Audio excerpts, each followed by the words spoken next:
ব্রহ্মপুরাণ অনুযায়ী ব্রহ্মা কর্তৃক দক্ষ প্রজাপতি রাজা নির্বাচিত হওয়ার আনন্দে ও গর্বে আয়োজন করেন এক মহাযজ্ঞ। ত্রিভুবনের সকলেই এই মহাযজ্ঞে আমন্ত্রিত ছিলেন।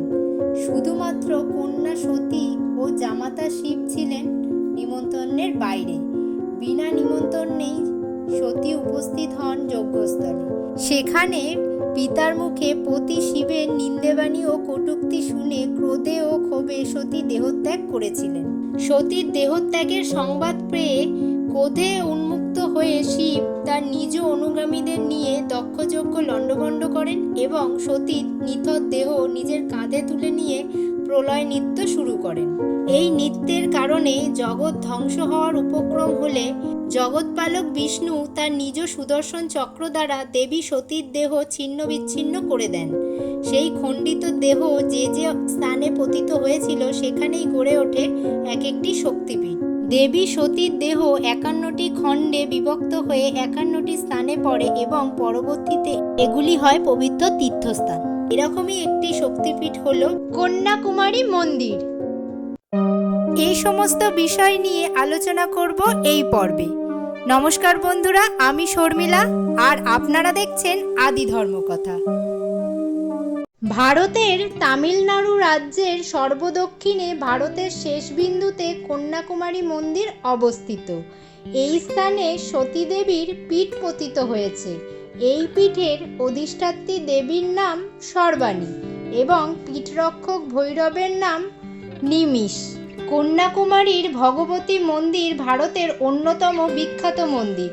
এটি অনেক কারণে পবিত্র বলে বিবেচিত হয় এবং সারা বছর ধরে এটি সারা বিশ্বের পর্যটক এবং তীর্থযাত্রীদের দ্বারা পরিদর্শন করা হয়। কন্যাকুমারী শক্তিপীঠ মন্দিরটি দেবী শ্রী ভগবতীকে উৎসর্গ করা হয়েছে, যা কুমারী দেবী নামেও পরিচিত। কন্যাকুমারী মন্দিরের সাথে জড়িয়ে অনেক আচার এবং গল্প রয়েছে।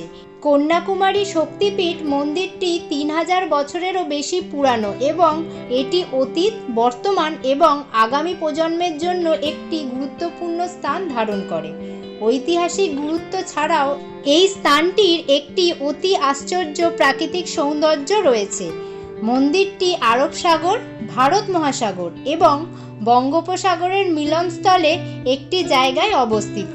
এই উজ্জ্বল অবস্থানের কারণে অনেক পর্যটক এই মন্দিরটিকে দেখতেও পছন্দ করেন। মন্দিরের সাথে জড়িত আছে বিখ্যাত গল্প। এই স্থানে তপস্যা করা কুমারী দেবীর কারণে কন্যাকুমারী সুপরিচিত। ভগবান শিব কুমারী দেবীকে বিয়ে করার প্রতিশ্রুতি ভঙ্গ করেছিলেন এবং গাঁট বাঁধতে অনুষ্ঠান স্থলে উপস্থিত হননি। তাই দেবী একটি উচ্চতর উদ্দেশ্যে অসুর হত্যার জন্যে বিবাহ থেকে তার মনোযোগ সরিয়ে নিয়েছিলেন, কারণ রাক্ষসকে শুধুমাত্র একজন কুমারী দেবী দ্বারা হত্যা করা যেতে পারে।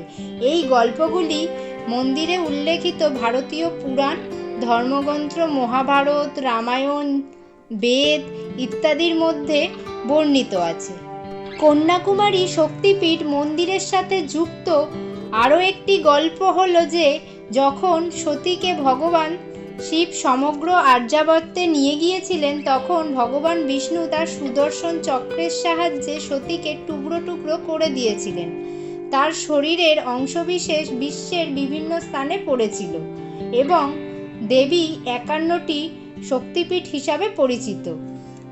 তবে লোকেরা যে কোনো দাবি না করেই কুমারী দেবীর পুজো করে এবং কামনা করে। জুলাই আগস্ট মাসে এখানে কালভোম উৎসব হয়।